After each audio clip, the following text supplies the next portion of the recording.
दोस्तों, रिश्तों को शर्मसार करती कई कहानियां आप रोज सुन रहे हैं। ये ताना बाना समाज का, रिश्तों का, अपने आसपास मौजूद लोगों का आपस में कुछ ऐसा व्यवहार कहें या फिर ऐसा रिश्ता जो सबकी नजर में अवैध होता है।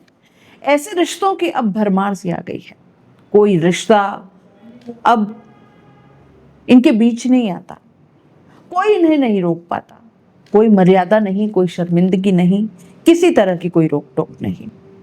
इसलिए पिछले कुछ समय से जो आपने क्राइम स्टोरीज या फिर कई कहानियां आपने ऐसी सुनी होगी जिसमें रिश्तों की मर्यादा को बार बार तार तार किया गया है, फिर चाहे सास दामाद हो, फिर चाहे ससुर बहू हो, फिर चाहे चाची भतीजा हो, मामी भांजा हो, न जाने क्या क्या।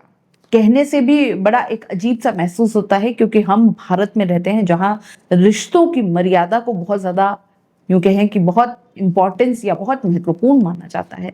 हमारी संस्कृति का अभिन्न हिस्सा है जिसमें हमारे रिश्तों को हम सहेज कर रखते हैं और वो मर्यादा आजीवन निभाते हैं। लेकिन दोस्तों, अब ये सारे के सारे रिश्ते कब टूट जाए, कैसे टूट जाए, कुछ कह नहीं सकते। बहरहाल, ऐसी ही एक कहानी आज मैं आपको बताने वाली हूं जहां एक बार फिर आपको सोच करके बड़ा अजीब लगेगा कि क्या ऐसा भी कुछ हो सकता है। क्या वाकई अब हमारे रिश्ते इतने खोखले हो गए हैं। चलिए कहानी की ओर ले चलती हूँ। अप्रैल 2025 की ये बात है। दरअसल एक बुजुर्ग महिला जो बाजार से जल्दी घर वापस आ जाती है, उसने घर आकर देखा कि घर के जो दरवाजे थे वो सब खुले हैं, लेकिन एक दरवाजा बंद था। उस दरवाजे से पीछे से कुछ अजीब तरह की आवाजें आने लगी थी। तब वो महिला एकदम चुप होकर शांत होने के बाद वहां पर रुक जाती है, ये देखने के लिए कि आखिरकार ये किस तरह की आवाजें आ रही है घर में और क्यों। तभी उन्हें चुपके से उसने खिड़की से झांक कर देखा तो उस बुजुर्ग महिला का पति, जिसकी उम्र 60 साल के आसपास होती है, वो बिल्कुल नग्न अवस्था में उसे दिखाई देता है। उस व्यक्ति को देखकर वो एकदम ठिठक जाती है, हैरान हो जाती है और परेशान भी। लेकिन उसके पैरों की जमीन तो और भी तब खिसक जाती है जब उस बुजुर्ग महिला ने अपनी ही सगी भतीजी को नग्न अवस्था में अपने पति के साथ देखा। बस इतना देखना था कि वो एकदम ये सोचने पर मजबूर हो गई कि आखिरकार अब मैं क्या करूं, ये क्या हो रहा है। तब वो महिला चुपके से जाकर अपने सोफे पर बैठ जाती है और इंतजार कर रही थी कि ये दोनों कब बाहर निकलेंगे।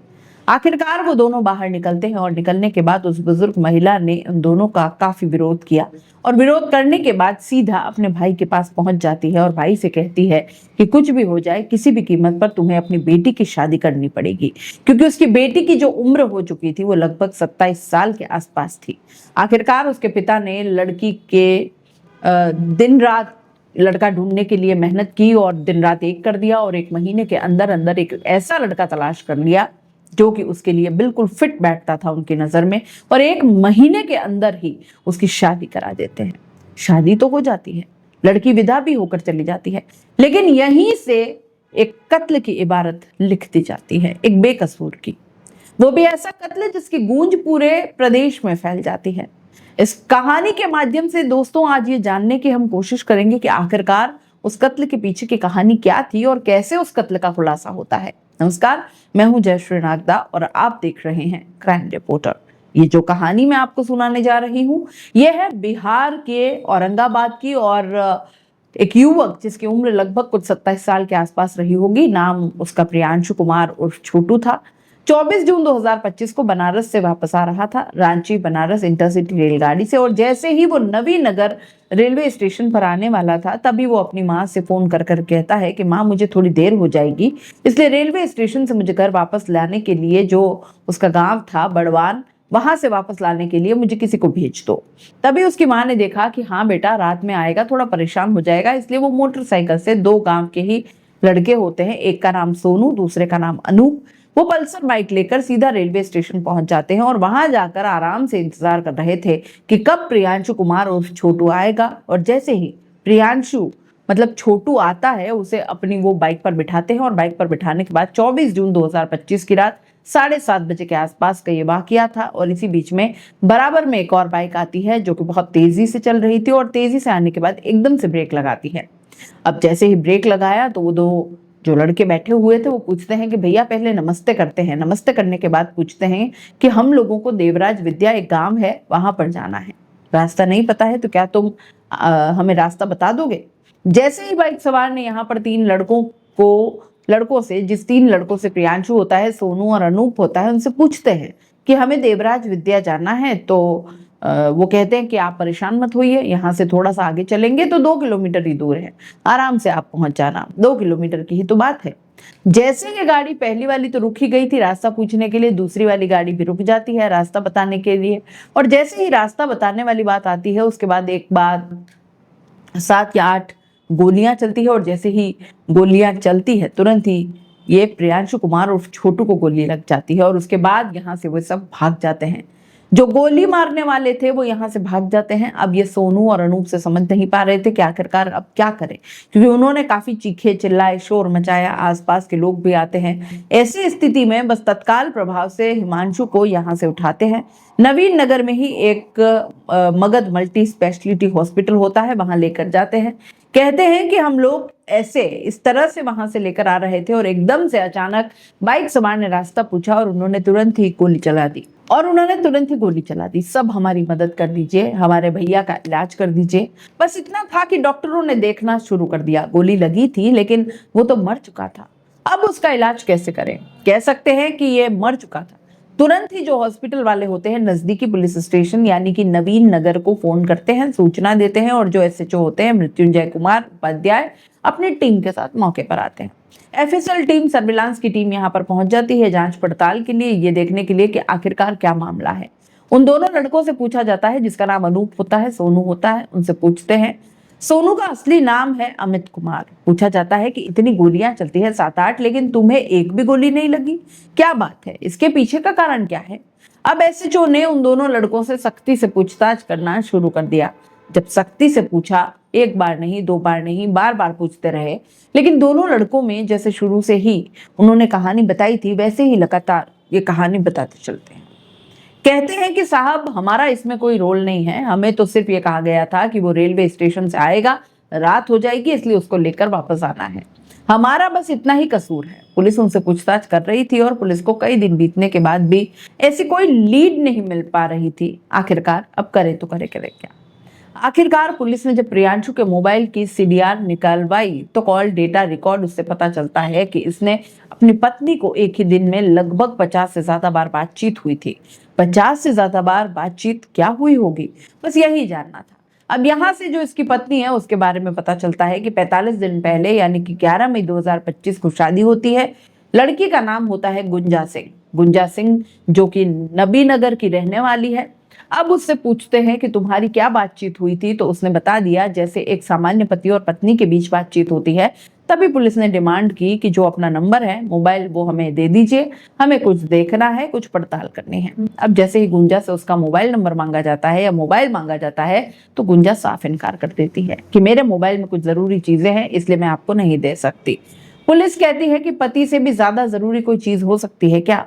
जब पुलिस ने इस लड़की से, जो दुल्हन होती है, 45 दिन पहले उसकी शादी हुई होती है, उससे पूछते हैं कि आप मोबाइल क्यों नहीं देना चाहती, तो वो सटीक जवाब नहीं दे पाती। पुलिस ने उसका मोबाइल भी लिया और साथ ही उसको भी हिरासत में ले लिया।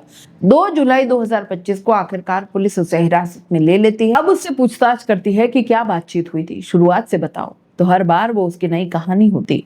जब हर बार नई कहानी होती थी तब पुलिस ने अपने तरीके से जब उससे गुंजा सिंह से पूछताछ करना शुरू किया तो उसने असल कहानी बतानी शुरू कर दी। दरअसल वो कहती है कि जब वो छोटी सी थी बचपन में वो अपने फूफा के साथ चली जाती है, यानी कि फूफा उसे अपने फूफी जो है, बुआ जो है, वो उसे अपने साथ ले जाती है और उसका मकसद था कि वहीं रहेगी, पढ़ेगी, वहीं खाना पीना रहना सब कुछ उसकी जिंदगी का वहीं फूफा और फूफी के घर पर हो रहा था। जब वो 12 साल वही फूफा और बुआ के घर पर हो रहा था। जब वो 12 साल की हो जाती है तो 12 साल की होने के दौरान ही उसके जो फूफा थे 45 साल के, तब उसके फूफा के प्रति उसका आकर्षण जो है वो बढ़ जाता है, फूफा के प्रति भी अट्रैक्शन बढ़ जाता है और उस लड़की के प्रति भी फूफा का अट्रैक्शन बढ़ जाता है। बस इस रिश्ते के बारे में कोई नहीं जानता था। धीरे धीरे करके कब 15 साल गुजर जाते हैं किसी को कुछ नहीं पता चलता और 15 साल तक ये दोनों ऐसे रहते थे जैसे पति और पत्नी। ऐसा कुछ इनके बीच में नहीं था जो अब छुपा हुआ था। चाहे वो, हालांकि जो इसके फूफा होते हैं वो डाल्टनगंज एक लगती है जगह, यहाँ पर जो है वो बड़े कारोबारी होते हैं, पैसे की कोई दिक्कत थी नहीं, कोई परेशानी नहीं, और घर में कोई शक की गुंजाइश नहीं थी। यानी गुंजा सिंह की जो बुआ थी उसको अपनी भतीजी पर कोई शक सुबह नहीं था, इसलिए वो जानती थी कि उसकी सगी भतीजी का उसके पति के साथ कोई अवैध संबंध है, ऐसा हो नहीं सकता। कोई रोका टोकी नहीं थी, कोई यहाँ पर दिक्कत किसी को नहीं थी। जब मौका मिलता था तब दोनों आपस में मिलते, बातचीत करते। अब ऐसी स्थिति में जब लड़की की उम्र शादी के लायक होती है तब उसके लिए कई रिश्ते भी आने शुरू हो गए, तो फूफा कुछ ऐसी चाल पट्टी खेलता जिससे रिश्ते टूट जाया करते। और इस बात को लेकर गुंजा भी खुश थी। गुंजा भी यह चाहती थी कि शादी न हो, और इसी तरह करते करते जब वक्त आगे बढ़ रहा था, ये बात है अप्रैल 2025 की, जो उसके फूफा और ये लड़की होते हैं, ये घर में उस वक्त बिल्कुल अकेले थे और कोई घर में था नहीं। जो बुआ थी वो बाजार चली जाती है किसी काम से खरीदारी करने के लिए। वो बता के गई थी कि मुझे वक्त लग जाएगा, मैं 2 घंटे में यानी 2-3 घंटे में वापस लौट के रहूंगी, इसलिए मैं अपने काम से जा रही हूँ। अब ये दोनों यानी कि जो उसके फूफा जीवन सिंह होते हैं, साथ ही जो भतीजी थी गुंजा, ये दोनों बिल्कुल बेफिक्र हो गए। और इसी बेफिक्री की वजह से जो है सारे दरवाजे इन्होंने खुले छोड़ दिए, सिर्फ एक कमरे का अपना बंद किया था। हर जगह के इन्होंने दरवाजे बंद नहीं किए, लेकिन जिस कमरे के अंदर ये थे उस कमरे का जरूर इन्होंने दरवाजा बंद किया होता है। और इसके बाद दोनों आपत्तिजनक स्थिति में थे, बिल्कुल नग्न अवस्था में, और अचानक से बुआ की एंट्री हो जाती है। जैसे ही बुआ की एंट्री होती है, बुआ को घर के उस दरवाजे के पीछे से कुछ अजीब तरह की आवाजें आने लगती हैं। बुआ ने ये जानने की कोशिश की कि आखिरकार ये आवाजें क्या है, कहां से आ रही है।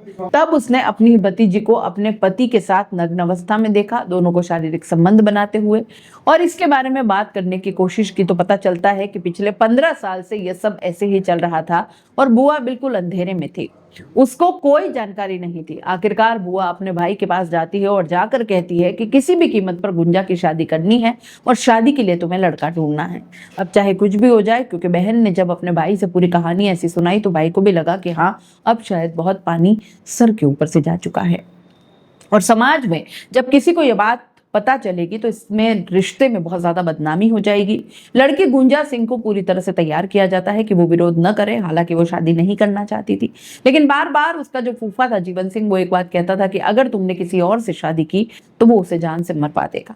अब ऐसी स्थिति में गुंजा ने अपने फूफा को समझाया बुझाया, उसने कहा बिल्कुल परेशान होने की जरूरत नहीं है, कोई ना कोई रास्ता खोज लेंगे। समाज के डर से, पिता के डर से आखिरकार गुंजा शादी के लिए तैयार हो जाती है। जब वो अपने पति के गले में वरमाला डाल रही थी तब उसने सौगंध दिखाई कि वह किसी भी कीमत पर अपने पति को मारेगी और उसके बाद वो फूफा के साथ ही रहेगी। आखिरकार वो भाग भी सकते थे, सब कुछ हो सकता था, गुंजा ने यह भी कहा था, लेकिन फूफा इस बात को लेकर तैयार नहीं हुआ। वो चाहता था कि शादी न हो लेकिन वो ऐसे ही रहे। आखिरकार फूफा बार बार कहता था कि मैं इसको मार दूंगा, तब वो कहते थे कि कोई जल्दबाजी नहीं करनी है। अब ऐसी स्थिति में शादी 11 तारीख को होती है और 11 तारीख होने के बाद एक दिन बीत रहा था। फूफा की अपनी भतीजी से बातचीत नहीं हो पा रही थी। वो इस बात को लेकर बहुत तड़प रहा था, परेशान हो रहा था कि वो कैसे क्या कर रही होगी। पता चलता है कि अगले 10 या 11 दिन तक उस घर में बहुत सारे मेहमान आ रहे थे और जा रहे थे। ऐसी स्थिति में गुंजा को अपने उस प्रेमी से, जो फूफा था, जो 60 साल का बुजुर्ग आदमी था, उससे बातचीत करने का अवसर नहीं मिल पा रहा था। और इसी बीच में ये प्लान करते हैं, जब 20 मई 2025 के बाद में इनकी बातचीत नॉर्मल होना शुरू हो जाती है, तब वो कहता है कि इनको मारना है और मारने के लिए पूरी प्लानिंग हो जाती है। प्लानिंग के लिए एक झारखंड की जगह है गढ़वा और कांडी, यहाँ पर एक जगह है, नाम है, गांव है, और जो वहाँ के क्षेत्र का नाम था रामाबांध दुर्वा। वहाँ के रहने वाले 2 लड़के होते हैं, एक का नाम जयशंकर चौबे होता है, दूसरे का नाम मुकेश शर्मा। इनकी व्यवस्था की जाती है, यानी कि शूटर होते हैं जो जीवन सिंह होता है, इनकी व्यवस्था करता है। लड़की से कहता है कि मुझे जितनी जल्दी हो सके अपने हस्बैंड का फोटो दे दो ताकि मैं इन शूटरों को दिखा दूं और वो जाकर तुम्हारे घर की पैरवी करेंगे। अब शूटरों ने जो रैकी करना शुरू कर दिया, इस घर के जो गांव होता है उस गांव के आसपास ये लगातार नजर रखते हैं, लग जाते हैं। बस वो बार बार एक ही बात कह रहे थे कि गुंजा से किसी भी तरकीब से तुम अपने पति को घर से बाहर भेजो और उसके बाद इसका काम तमाम कर देंगे। अब ये 22 जून 2025 की बात है। वो लड़की गुंजा सिंह कहती है कि अपने पति से प्रियांशु से कि मेरा मिठाई खाने का बहुत मन कर रहा है, एक काम करो तुम बाजार चले जाओ और मिठाई लेकर के आ जाओ। कुछ स्पेशल मिठाई का नाम भी वो बताती है और अब यहाँ से हिमांशु प्यार का मारा अपनी नई दुल्हन के लिए मिठाई लेने बाजार चला जाता है। और जब बाजार जाता है तो उसे मिठाई तो मिल जाती है, लेकिन बाजार में बहुत ज्यादा भीड़ थी, शूटरों को ये हत्या करने का मौका नहीं मिल पाता है, इसलिए वो उस दिन का प्रोग्राम फेल हो जाता है। लेकिन 23 तारीख को अचानक प्रियांशु अपनी पत्नी से कहता है कि मुझे बनारस में, जो कि उत्तर प्रदेश में, मुझे वहां जाना है किसी काम से और मैं 24 को लौट कर वापस आऊंगा। आप एक काम करना, अपना ख्याल रखना, मैं घूम कर आता हूँ। बस ये वाली बात आती है। 23 को वो जाता है, 24 को जब वापस लौट कर आ रहा होता है तो पत्नी बार बार पूछ रही थी कि कहाँ पहुंचे, कहाँ हो, क्या कर रहे हो, क्या नहीं कर रहे हो। इस तरह से करते करते लगातार फोन पर बातचीत चल रही थी और बातचीत होने के दौरान वो पल पल की लोकेशन भेज रही थी। जैसे ही वो नवीन नगर रेलवे स्टेशन पर पहुंचता है तो शार्प शूटर जो थे, गोली चलाने वाले, वो पहले से ही रेलवे स्टेशन पर मौजूद थे, लेकिन वहां उन्होंने मौका उन्हें मिल नहीं पाता और उस रेलवे स्टेशन से जैसे ही निकल के लगभग 3-4 किलोमीटर दूर आगे पहुंचे तो लंबी एक लंबो खाप करके मोड़ पड़ता है। वहां जाकर ओवरटेक करने की कोशिश करते हैं, पूछते हैं कि वो देवराज बिघा के गांव जाना है, उसका आप एड्रेस बता सकते हो। और जैसे ही एड्रेस बताने के लिए प्रियांशु अपनी बाइक को रोकता है, एक के बाद एक 7-8 गोलियां चल जाती है। गोली चलती है, अपना मकसद शार्प शूटर का सिर्फ प्रियांशु और छोटू को मारना था, उसकी वो हत्या कर देते हैं। हत्या करके वो भाग जाते वहां से, लेकिन पुलिस ने जैसे ही इस गुंजा सिंह को हिरासत में लिया, पूरी की पूरी कहानी खुल जाती है। गुंजा सिंह भी पकड़ी जाती है, साथ में दोनों शार्प शूटर पकड़े जाते हैं, लेकिन फूफा अभी फरार चल रहे हैं। जब हमने ये कहानी आपको सुनाई तब फूफा फरार थे। फूफा को पकड़ने के लिए पुलिस ने लगातार दबिश दी और जो औरंगाबाद की जो एसएसपी होते हैं, उन्होंने एक एसआईटी की टीम का गठन किया और वाकई बड़ी खूबसूरती से जांच कर पूरे घटनाक्रम का खुलासा किया। पूरी टीम वाकई में जबरदस्त है। इस पूरे घटनाक्रम को सुनकर आपको कैसा लगा दोस्तों, ये कमेंट बॉक्स में जरूर बताइएगा। लेकिन दोस्तों ये तो बात है कि आपको सचेत तो इस बारे में करना पड़ेगा। जिस तरह से गुंजा सिंह ने अपने फूफा के साथ, वो भी उसी उम्र की, दुगना उम्र का आदमी, अब वो 12 साल की थी तब उसे प्यार हो गया और ऐसे करते करते अब वो 27 साल की हो जाती है, तब तक यानी कि 15 साल तक इनका प्यार चलता रहता है और किसी को इस बात की भनक नहीं लगती। इस घटनाक्रम से, इस कहानी से एक संदेश मिलता है, चाहे कोई कितना ही प्यारा क्यों न हो, बेटी को कभी दूसरे के घर पर नहीं छोड़ना चाहिए। बेटी को अपने ही घर पर रखना चाहिए, उसकी परवरिश करनी चाहिए और उस पर नजर भी रखनी चाहिए, क्योंकि समाज में बहुत सारे गिद्ध आवरण, अलग अलग चेहरे लगा करके घूम रहे हैं। कोई फूफा के भेष में तो कोई किसी भेष में घूम रहा है। बेटियों की सुरक्षा करना माँ बाप की खुद की जिम्मेदारी है, पहली जिम्मेदारी है, और ये जिम्मेदारी तो आपको निभानी ही पड़ेगी, वरना परिणाम आपके सामने है। ऐसा नहीं है कि सब ऐसे हैं, लेकिन कौन कब कैसा निकल कर आ जाए ये भी नहीं कहा जा सकता। क्राइम रिपोर्टर में हम क्राइम की अलग अलग कहानियां लेकर के आते हैं। आपको ये कहानियां कैसी लगती है कमेंट बॉक्स में जरूर बताइएगा। जाते जाते चैनल को लाइक, शेयर और सब्सक्राइब जरूर कर दीजिएगा। नमस्कार।